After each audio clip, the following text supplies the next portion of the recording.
Um, 2 weeks ago, on the morning of our conversation about being mortal, the news from the killings in Orlando was literally coming into the room here. We learned that 49 people had been shot on that evening and into the morning at the Pulse nightclub in Orlando. And we learned that the same day, another man wearing camouflage had been arrested in California with 3 assault weapons, clips loaded, and a bucket full of chemicals in his car on the way to a gay pride event. The killings at the Pulse nightclub came at the time of pride celebrations across the country. And it was also Latin night at the club, Immigration Heritage Month. It was also the Muslim holy month of Ramadan. The killings came just days after this country buried and said goodbye to Muhammad Ali, an African-American man, a Muslim, a world champion fighter who refused to fight or kill in Vietnam, putting his spiritual convictions before a boxing career, who became a conscientious objector, and as a Muslim, taught the world what it means to be a peaceful human being. The killings came just days before this country remembered the 1-year anniversary of the killing of 9 people at a Bible study at historic Mother Emanuel AME Church in South Carolina. And this time, the killings happened on a dance floor, which is also a sanctuary for the LGBTQI community. The majority of the victims that night were people of color, Latino, Black, and brown. A 2012 report on hate violence says that the intersections between racism, sexism, ethnicity, and homophobia place people of color in double and triple jeopardy for hate crimes.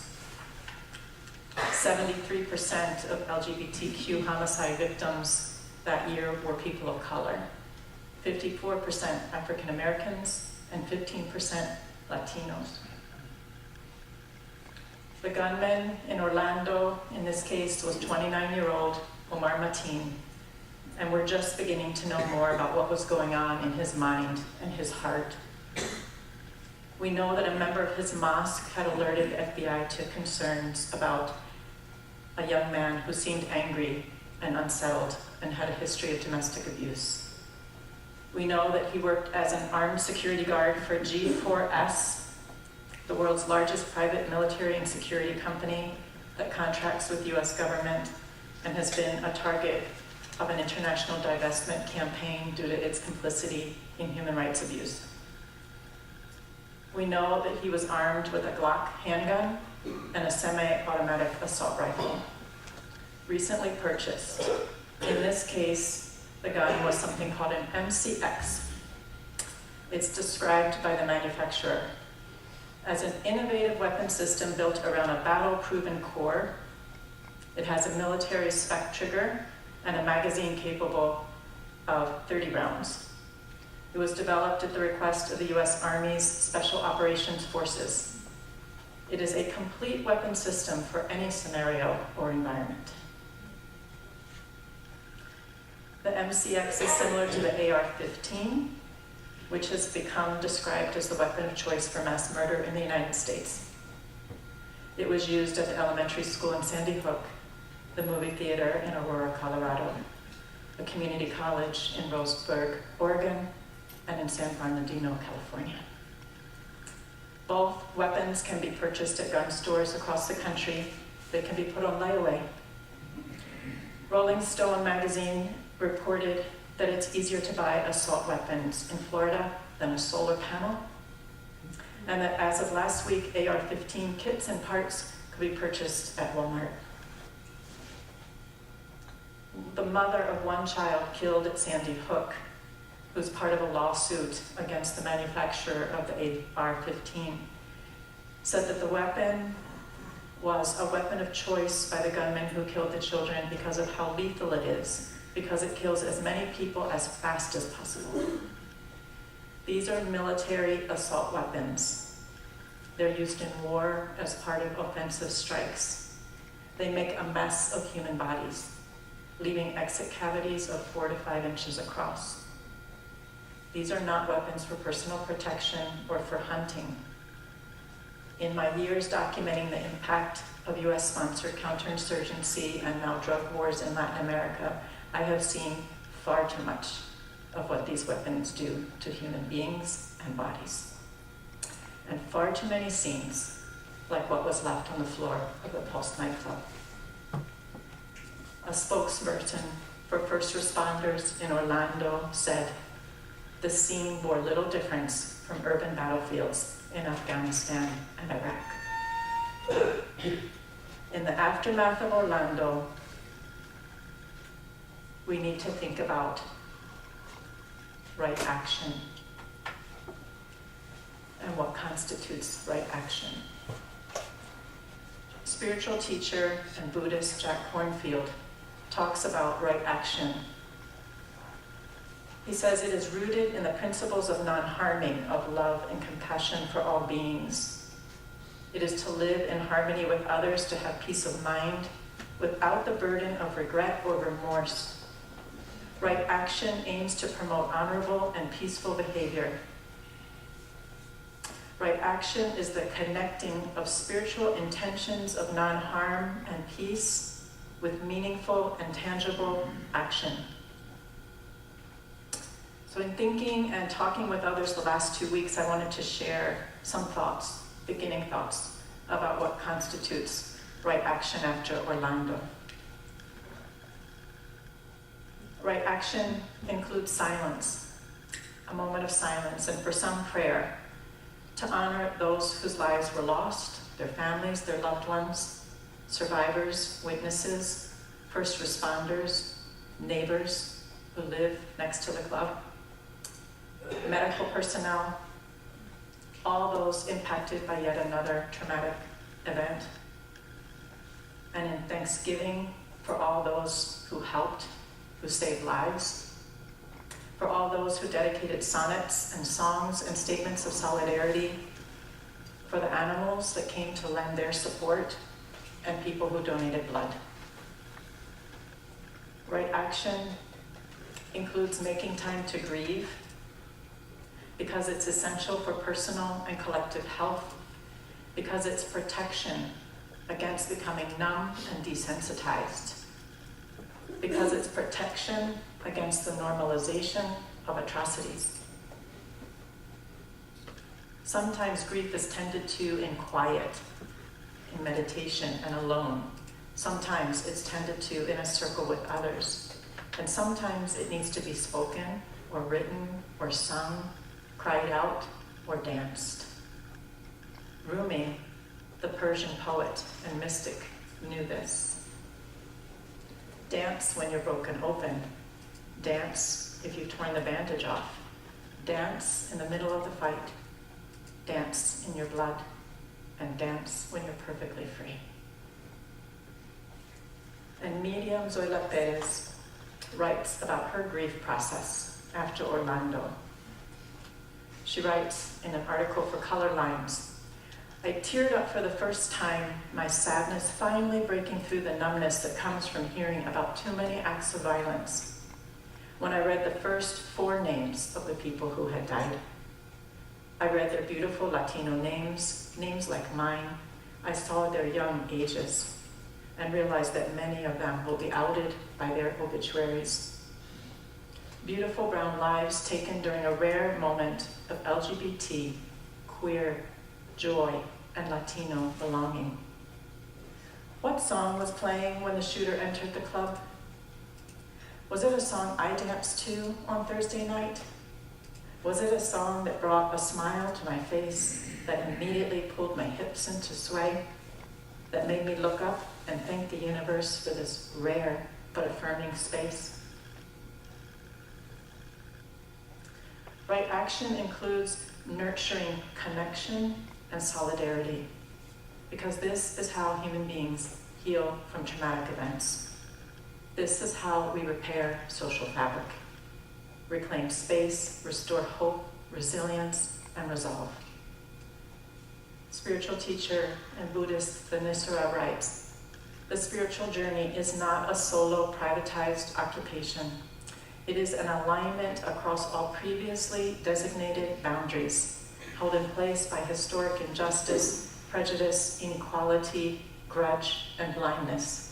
It is to actively forge the beloved community." Right action includes celebration. Celebration that Pride marches continued across this country, carrying with them this most recent sorrow. And that despite the recipe for opportunistic and explosive division and bigotry that Orlando could have been, it is not. On the contrary, right speech, clear thought, heartfelt messages of compassion and solidarity have been extended across lines of religion, race, sexuality, national identity, making us more aware, stronger, and more whole. Right action includes education. It's important to know that while hard-won and important advances in LGBT rights have been achieved, there's also political pushback. The Southern Poverty Law Center says that since the Supreme Court ruling on same-sex marriage last year, 100 anti-LGBT bills have been introduced in 22 states on religious grounds by the Christian right. It's important to know that there have been 153 mass shootings in 2016 already. It's important to know that according to James Garbarino at Cornell University, a typical US child can witness more images of death and destruction on TV from the comfort of his or her living room than any cop or soldier witnesses in the line of duty in a lifetime. And he says, with the advent of point-and-shoot arcade and video games, there's a significant concern that society is aping military conditioning. The combination of ready access to guns, automatic weapons, video game practice at shooting human beings, and increasingly violent imagery on TV and movies plays a new societal danger. It's important to know that the gun industry is targeting children and young people as a new marketing base. Right action also means to teach and promote a culture of peace. To teach and promote a spiritual foundation for a loving world. Within ourselves, our families, our communities, with our nieces and nephews and grandchildren. The C3 right now is working on a proposal for a youth mentor to work with young people and families who are seeking a place where a culture of peace is nurtured and promoted. The Coalition for Community Development in Muskegon Heights is working with the community and children there to nurture a culture of peace, strengthening libraries, promoting reading and gardening. At the talk back 2 weeks ago at our conversation on mortality, we learned that Doris Rocks has not been able to give much thought at all to the question of dying or mortality because she is so immersed in this life-giving work of education and building a culture of peace in Muskegon Heights. So talk to Doris about ways to support the coalition and talk to the many people at C3 who volunteer there about ways to get involved. The human rights community, including Amnesty International, Human Rights Watch, the ACLU, and reams of other human rights organizations, tell us that right action is when governments uphold their obligations to protect human rights, including the right of all citizens to life, safety in public spaces, personal security, and welfare of the entire society, not only those of the gun owner.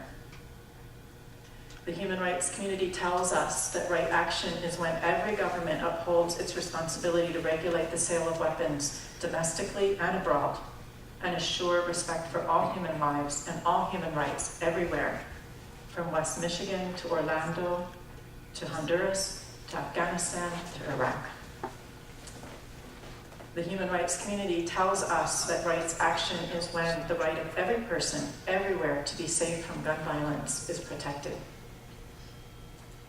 In 2014, the UN Human Rights Committee, in its review of the United States and its compliance with 2 international conventions, said that it recognized a lack of sufficient action by the federal government to prevent gun violence in the US, putting so many rights at jeopardy.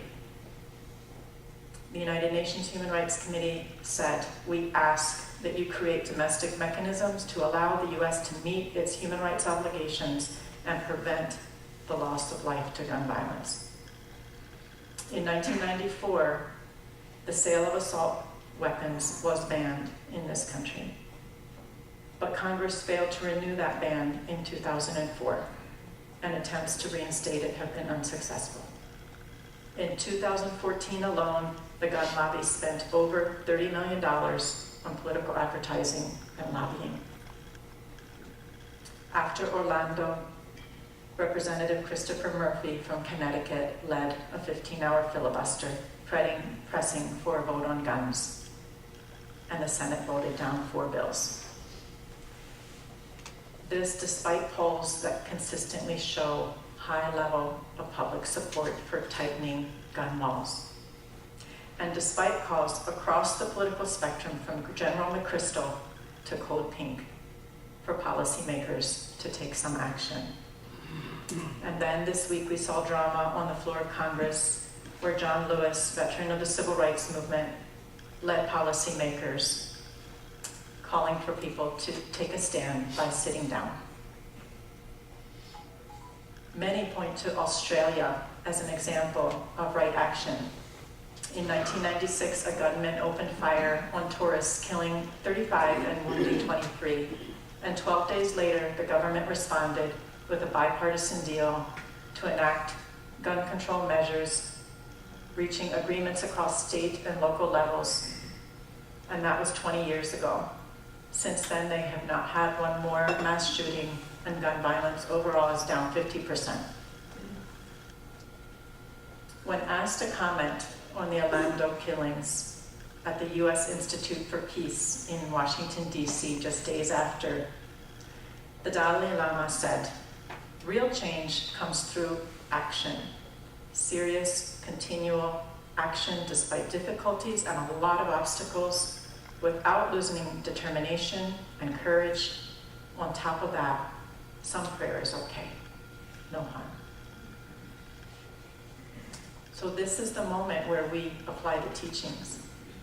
This is the path that we have. This is the moment we have to find a new way of living, rooted in principles of non-harming, love, compassion for all beings, rooted in honorable and peaceful behavior. This is the time for the somewhere that we long for and sing of and dream of to be here and now on this side of the rainbow, where we as a whole and beautifully diverse, proud, and united people can all dance because we are all perfectly free. The native people of this land know a lot about suffering and mass shootings and healing and spirituality and right action. So it's a real honor this morning to have the gift of a sacred song from that tradition, from the Wyandot tradition. I learned about this song, and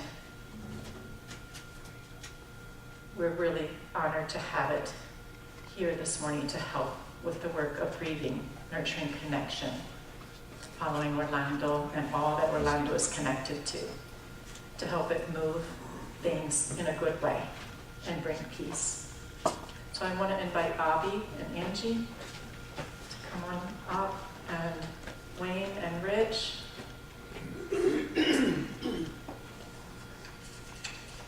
And Leslie and Chris, too.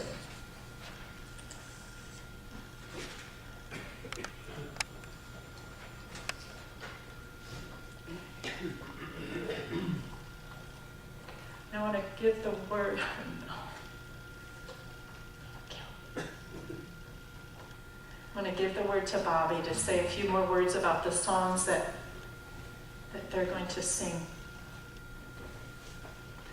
Bobby, this mic here. This one.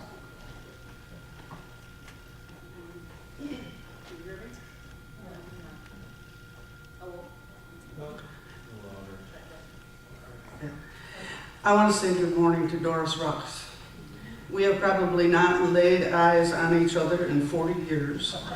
And in all of those years, I have known where you stood. I have known. And if you want to know where to stand, ask Doris. That's fine. I am Wyandotte. You may know our tribe is the Huron, which was a name given to us or used about us by the French, which means basically dirty ruffians. It's not a name we chose, okay? But what I want to sing for you today are, we've got 4 drummers here because we need balance. You always look for balance. The first song is the grandmother's song. I'm from a matriarchy. And so it's appropriate that we have, Jenny gave me this scarf today in honor of her friend who was assassinated in Honduras. And I just want to say it's been a long, long, painful struggle for Indigenous people. Long. I am writing about that right now, and so it's very close to the surface here by my souls. The first song we're going to sing, and then we're going to have the names read. The first song is called the Grandmother's Song, and you ask the grandmothers to bring the spirits, and they will bring them. They will bring them, and some of them will come right out of your hearts. Your mom that you lost to cancer, your friend who was killed in a bike accident, all of those things will come out of you, and that's good. Every 10 years, my tribe moved the village because the soil wore out. Women were corn growers. Excuse me. And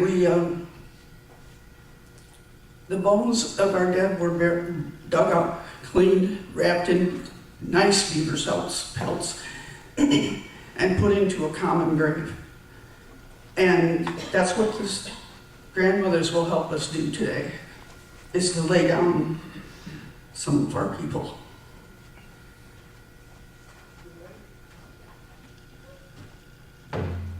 This is easy. This will be easy to understand. Anan means grandmother. Hey means hey. Hey! Ready?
Stanley Almodovar, Amanda Alvear, Oscar Aracena Montero, Rodolfo Ayala Ayala, Antonio Brown, Darrell Burt, Ángel Candelario Padro,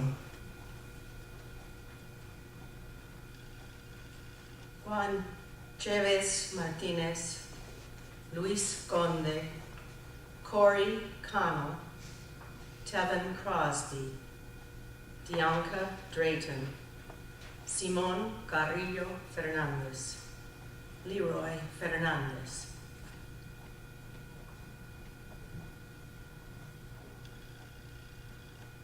Mercedes Flores, Peter Gonzalez Cruz, Juan Ramón Guerrero, Paul Henry, Frank Hernandez, Miguel Honorato, Javier Jorge Reyes.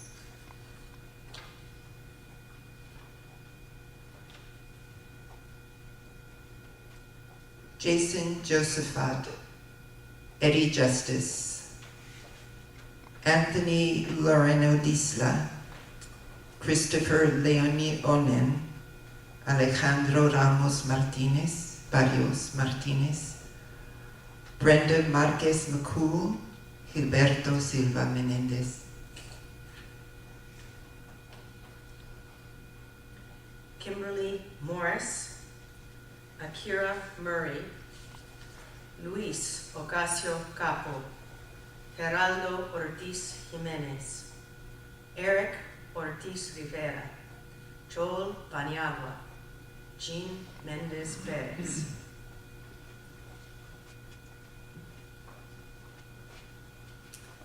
Enrique Rios, Jean Rodriguez, Javier Serrano Rosado, Christopher Sanfeliz, Yelmeri Rodriguez Solivan, Eduardo Sotomayor, Shane Tomlinson.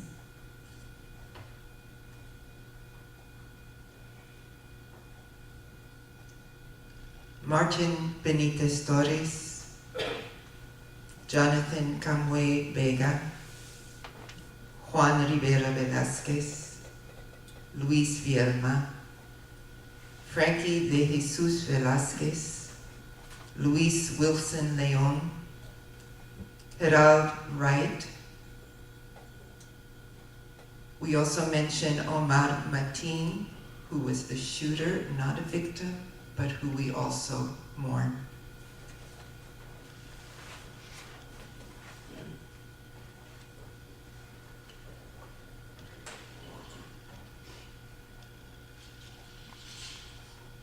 These are the hand of my family. I keep books, so I'm going to use my family book.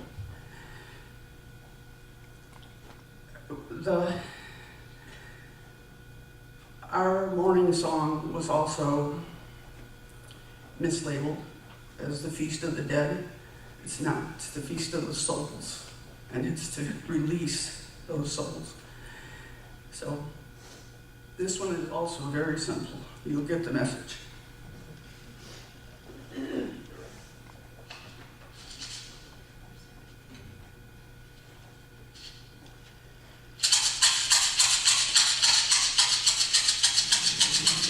This is the sound of the bones.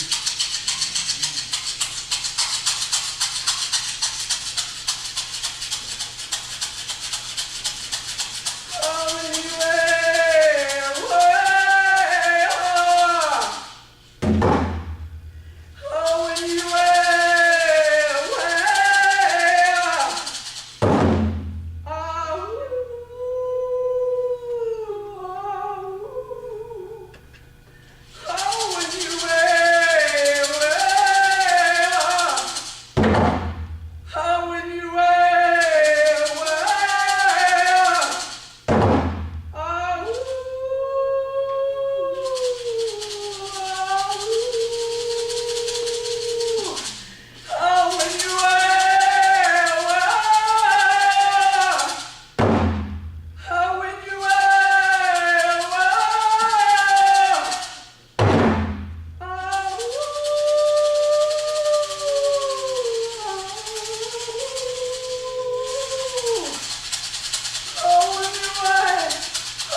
you, Bobby, for bringing these songs.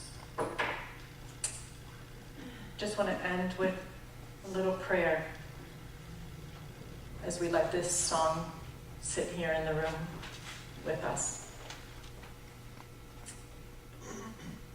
We shall not kill, thus shall we direct our hearts. We shall not be cruel, thus shall we direct our hearts.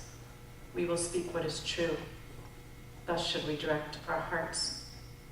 We shall become loving, thus shall we direct our hearts. We shall become wise, thus shall we direct our hearts.